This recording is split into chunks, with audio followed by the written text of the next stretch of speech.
Story Brother Mary. In days of yore there was a war, and when it was at an end a great number of the soldiers that had been engaged in it were disbanded. Among the rest Brother Mary received his discharge, and nothing more for all he had done than a very little loaf of soldier's bread, and 4 halfpence in money. With these possessions he went his way.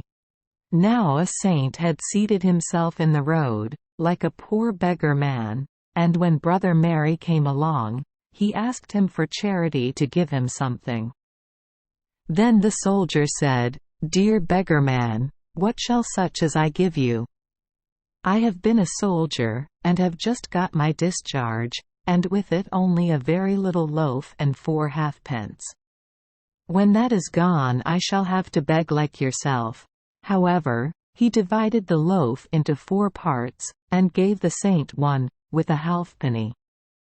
The saint thanked him, and having gone a little further along the road, seated himself like another beggar in the way of the soldier. When Brother Mary came up, the saint again asked alms of him, and the old soldier again gave him another quarter of the loaf and another halfpenny. The saint thanked him, and seated himself in the way a 3rd time, like another beggar, and again addressed Brother Mary. Brother Mary gave him a 3rd quarter of the loaf, and the 3rd halfpenny.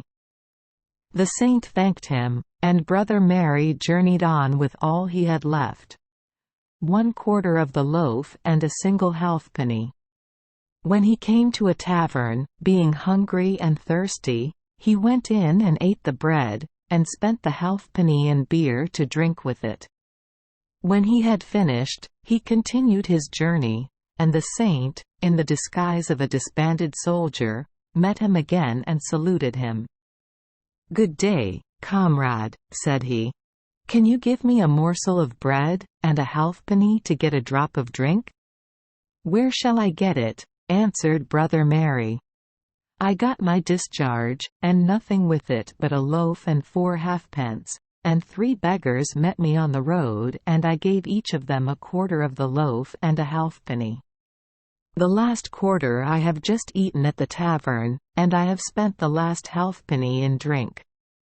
I am quite empty now. If you have nothing, let us go begging together." "No, that will not be necessary just now," said the saint. "I understand a little about doctoring, and I will in time obtain as much as I need by that." "Ha!" said Brother Mary, "I know nothing about that, so I must go and beg by myself." "Only come along," replied the saint, "and if I can earn anything, you shall go halves." "That will suit me excellently," replied Brother Mary. So they travelled on together. They had not gone a great distance before they came to a cottage in which they heard a great lamenting and screaming. They went in to see what was the matter, and found a man sick to the death, as if about to expire, and his wife crying and weeping loudly. "Leave off whining and crying," said the saint. "I will make the man well again quickly enough." And he took a salve out of his pocket and cured the man instantly, so that he could stand up and was quite hearty. Then the man and his wife, in great joy, demanded, "How can we repay you? What shall we give you?" The saint would not, however, take anything, and the more the couple pressed him the more firmly he declined. Brother Mary, who had been looking on, came to his side, and, nudging him, said, "Take something. Take something. We want it badly enough." At length the peasant brought a lamb, which he desired the saint to accept, but he declined it still. Then Brother Mary jogged his side, and said, "Take it, you foolish fellow. Take it. We want it badly enough." At last the saint said, "Well, I'll take the lamb, but I shall not carry it." "You must carry it. There's no great hardship in that," cried Brother Mary. "I can easily do it," and he took it on his shoulder. After that they went on till they came to a wood, and Brother Mary, who was very hungry, and found the lamb a heavy load, called out to the saint, "Hello! Here is a nice place for us to dress and eat the lamb." "With all my heart," replied his companion. "But I don't understand anything of cooking, so do you begin, and I will walk about until it is ready. Don't begin to eat until I return. I will take care to be back in time." "Go your ways," said Brother Mary. "I can cook it well enough. I'll soon have it ready." The saint wandered away, while Brother Mary lighted the fire, killed the lamb, put the pieces into the pot, and boiled them. In a short time the lamb was thoroughly done, but the saint had not returned. So Mary took the meat up, carved it, and found the heart. "That is the best part of it," said he. And he kept tasting it until he had finished it. At length the saint came back, and said, "I only want the heart. All the rest you may have, only give me that." Then Brother Mary took his knife and fork, and turned the lamb about as if he would have found the heart, but of course he could not discover it. At last he said, in a careless manner, "It is not here." "Not there? Where should it be, then?" said the saint. "That I don't know," said Mary. "But now I think of it, what a couple of fools we are to look for the heart of a lamb. A lamb, you know, has not got a heart." "What?" said the saint. "That's news, indeed. Why, every beast has a heart, and why should not the lamb have one as well as the rest of them?" "No, certainly, comrade, a lamb has no heart. Only reflect, and it will occur to you that it really has not." "Well," replied his companion, "it is quite sufficient. There is no heart there, so I need none of the lamb. You may eat it all." "Well, what I cannot eat I'll put in my knapsack," said Brother Mary. Then he ate some, and disposed of the rest as he had said. Now, as they continued their journey, the saint contrived that a great stream should flow right across their path, so that they must be obliged to ford it. Then said he, "Go you first." "No," answered Brother Mary.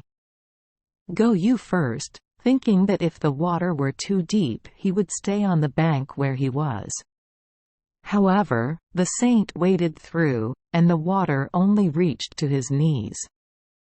But when Brother Mary ventured, the stream seemed suddenly to increase in depth, and he was soon up to his neck in the water. "Help me, comrade," he cried. "Will you confess," said the saint, "that you ate the lamb's heart?"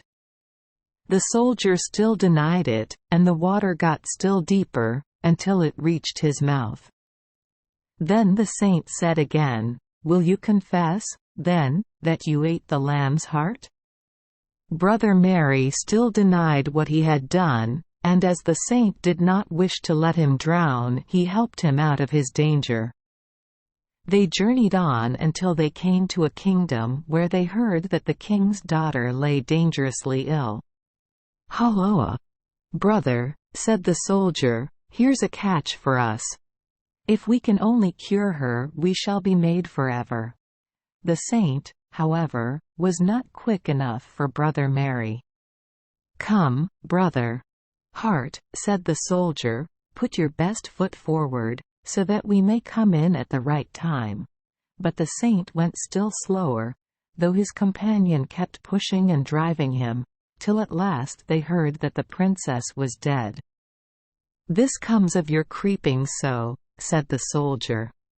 "Now be still," said the saint, "for I can do more than make the sick whole. I can bring the dead to life again." "If that's true," said Brother Mary, "you must at least earn half the kingdom for us." At length they arrived at the king's palace, where everybody was in great trouble. But the saint told the king he would restore his daughter to him. They conducted him to where she lay, and he commanded them to let him have a cauldron of water, and when it had been brought, he ordered all the people to go away, and let nobody remain with him but Brother Mary. Then he divided the limbs of the dead princess, and throwing them into the water, lighted a fire under the cauldron, and boiled them. When all the flesh had fallen from the bones, the saint took them, laid them on a table, and placed them together in their natural order. Having done this, he walked before them, and said, "Arise, thou dead one." As he repeated these words the third time, the princess arose, alive, well, and beautiful. The king was greatly rejoiced, and said to the saint, "Require for thy reward what thou wilt. Though it should be half my empire, I will give it you." But the saint replied, "I desire nothing for what I have done." "O thou jack fool," thought Brother Mary to himself. Then, nudging his comrade's side, he said, "Don't be so silly. If you won't have anything, yet I need somewhat." The saint, however, would take nothing. But as the king saw that his companion would gladly have a gift, he commanded the keeper of his treasures to fill his knapsack with gold, at which Brother Mary was right pleased. Again they went upon their way till they came to a wood, when the saint said to his fellow traveler, "Now we will share the gold." "Yes," replied the soldier, "that we can." Then the saint took the gold and divided it into 3 portions. "Well," thought Brother Mary, "what whim has he got in his head now, making 3 parcels, and only 2 of us?"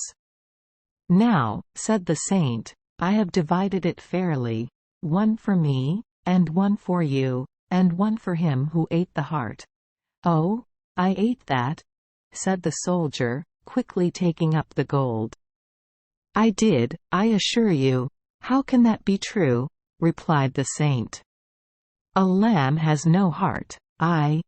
"What, brother? What are you thinking of? A lamb has no heart? Very good. When every beast has, why should that one be without?" "Now that is very good," said the saint. "Take all the gold yourself, for I shall remain no more with you, but will go my own way alone." "As you please, Brother Hart," answered the soldier. "A pleasant journey to you, my hearty." The saint took another road, and as he went off, "Well," thought the soldier, "it's all right that he has marched off, for he is an odd fellow." Brother Mary had now plenty of money, but he did not know how to use it, so he spent it and gave it away, till in the course of a little time he found himself once more penniless. At last he came into a country where he heard that the king's daughter was dead. "Ah," thought he, "that may turn out well. I'll bring her to life again." Then he went to the king and offered his services. Now the king had heard that there was an old soldier who went about restoring the dead to life, and he thought that Brother Mary must be just the man. However, he had not much confidence in him, so he first consulted his council, and they agreed that as the princess was certainly dead, the old soldier might be allowed to see what he could do. Brother Mary commanded them to bring him a cauldron of water, and when everyone had left the room he separated the limbs, threw them into the cauldron, and made a fire under it, exactly as he had seen the saint do. When the water boiled and the flesh fell from the bones, he took them and placed them upon the table, but as he did not know how to arrange them he piled them one upon another. Then he stood before them, and said, "Thou dead, arise!"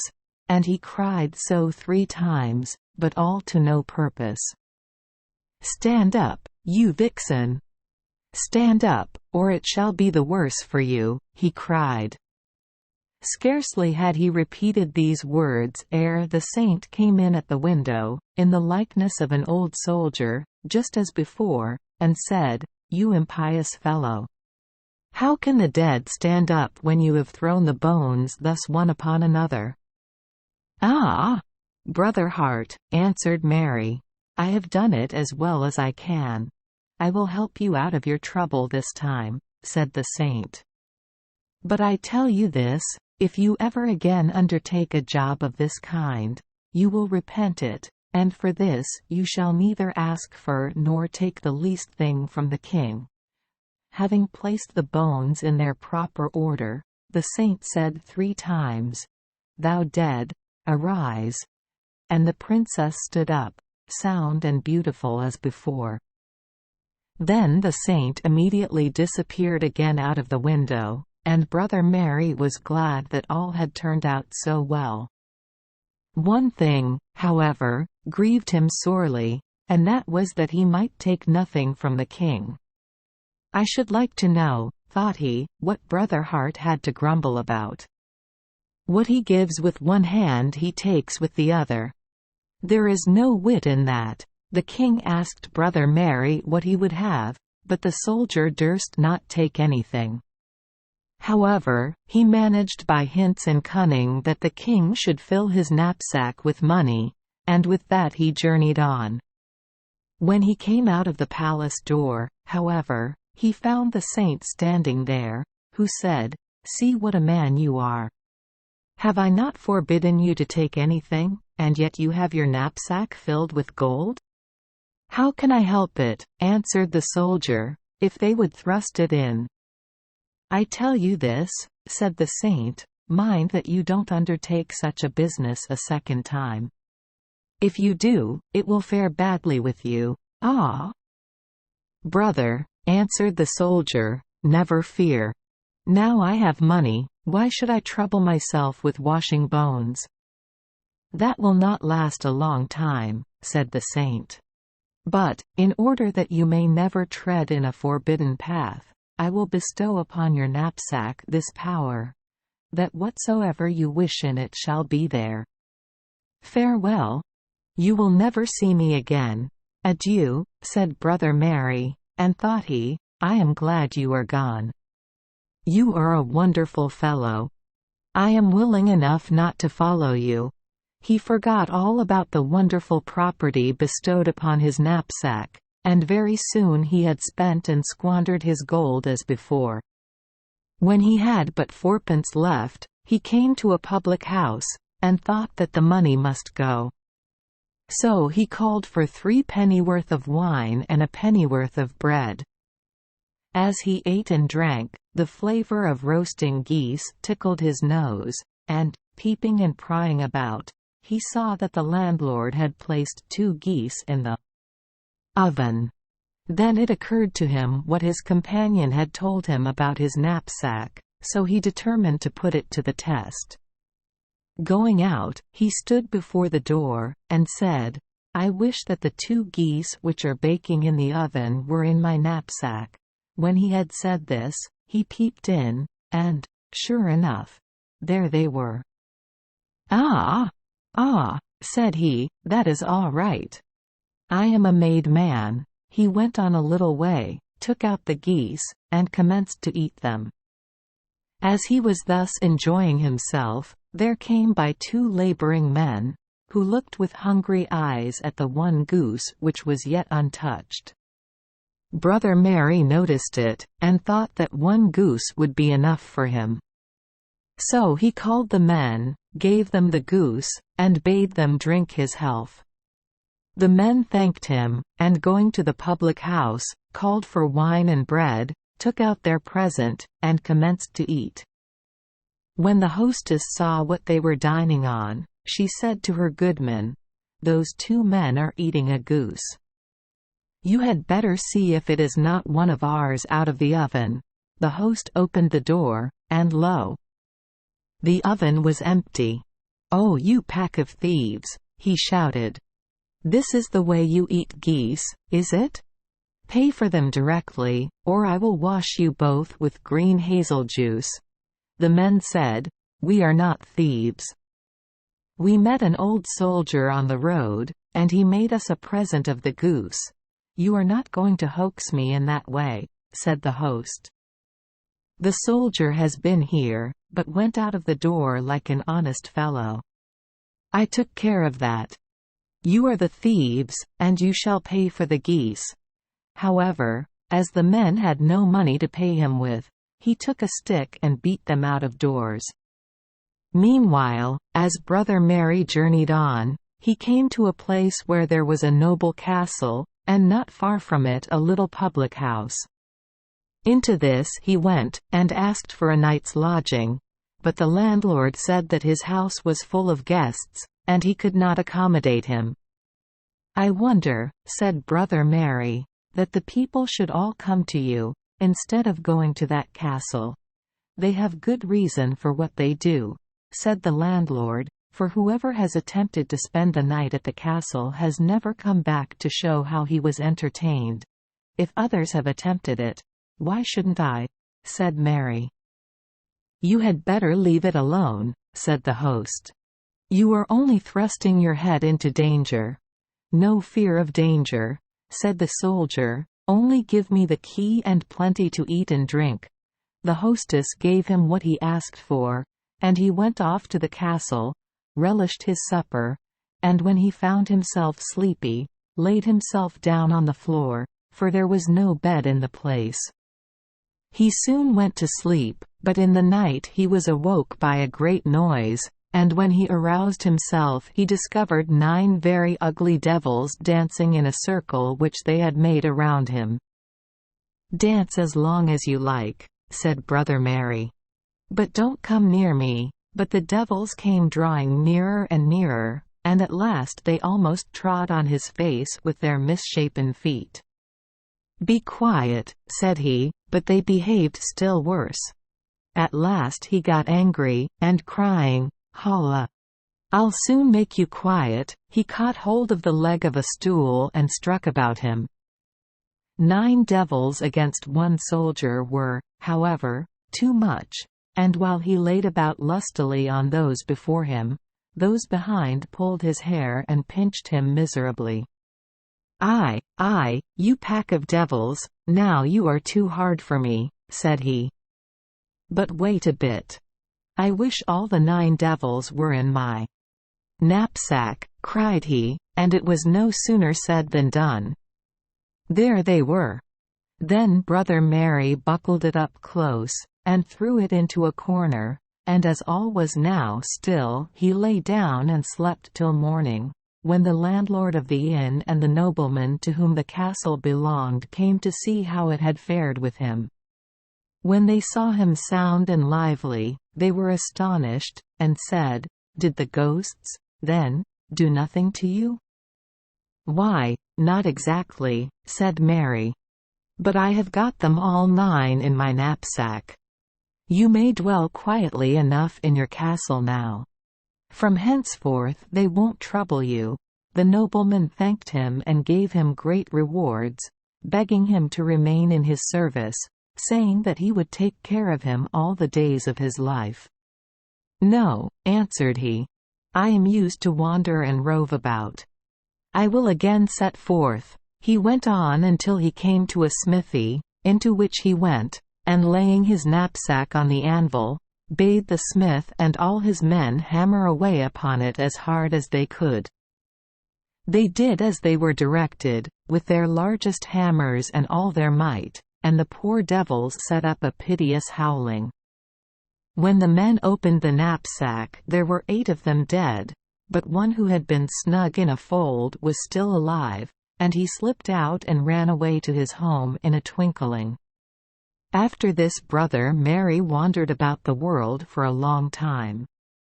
But at last he grew old, and began to think about his latter end, so he went to a hermit who was held to be a very pious man and said, "I am tired of roving, and will now endeavor to go to heaven. There stand 2 ways," said the hermit. "The one, broad and pleasant, leads to hell. The other is rough and narrow, and that leads to heaven. I must be a fool indeed," thought Brother Mary, "if I go the rough and narrow road." So he went the broad and pleasant way till he came at last to a great black door, and that was the door of hell. He knocked, and the doorkeeper opened it, and when he saw that it was Mary he was sadly frightened, for who should he be but the ninth devil who had been in the knapsack, and he had thought himself lucky, for he had escaped with nothing worse than a black eye. He bolted the door again directly, and running to the chief of the devils, said, "There is a fellow outside with a knapsack on his back, but pray don't let him in, for he can get all hell into his knapsack by wishing it. He once got me a terribly ugly hammering in it." So they called out to Brother Mary, and told him that he must go away, for they should not let him in. "Well, if they will not have me here," thought Mary, "I'll e'en try if I can get a lodging in heaven. Somewhere or other I must rest." So he turned about and went on till he came to the door of heaven, and there he knocked. Now the saint who had journeyed with Mary sat at the door, and had charge of the entrance. Brother Mary recognized him, and said, "Are you here, old acquaintance? Then things will go better with me." The saint replied, "I suppose you want to get into heaven?" Aye, brother, let me in. I must put up somewhere." "No," said the saint. "You don't come in here. Well, if you won't let me in, take your dirty knapsack again." "I'll have nothing that can put me in mind of you," said Mary carelessly. "Give it me, then," said the saint. Brother Mary handed it through the grating into heaven, and the saint took it and hung it up behind his chair. "Now," said Brother Mary, "I wish I was in my own knapsack." Instantly he was there. And thus, being once actually in heaven, the saint was obliged to let him stay there. Thank you for joining us for today's fairy tale. We hope these stories bring joy and meaning to your day. If you love our channel, please hit the subscribe button so you won't miss any exciting tales. Wishing you a good night and sweet dreams. See you in the next story.